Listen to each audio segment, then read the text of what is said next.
Welcome to our channel. Today we how to restore scanning workflow with Adobe Scan exports easy tutorial step by step clearly. Open Adobe Scan on your device. Select the document you want to export. Tap on the three dots in the upper right corner. Choose the export option from the menu.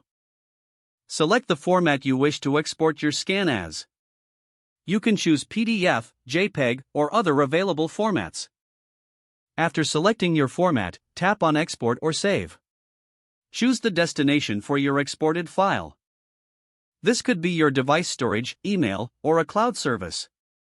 If you select cloud storage, log in to your account if prompted. Confirm the upload to your desired location. Once completed, navigate to the location where you saved or sent the file. Ensure that your scans are organized in appropriate folders for easy access. If necessary, rename your files for better clarity.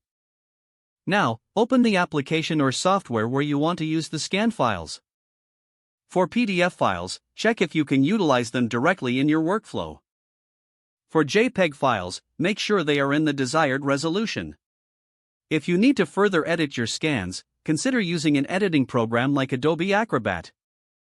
Import the files into the editing program. Make any necessary adjustments or enhancements to your scans. Save your changes to maintain the new edits. Now, your scanning workflow should be fully restored and ready for use. Refer back to Adobe Scan for any additional scans as needed. Keep your workflow efficient by regularly organizing your scanned documents.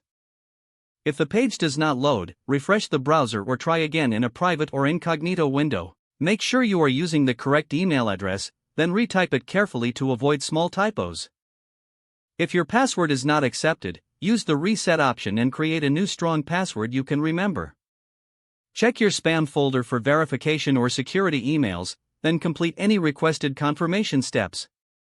Enable two-factor authentication if available to improve account security and reduce unauthorized access risk. Don't forget to like this video and subscribe to our channel for more step-by-step tech guides.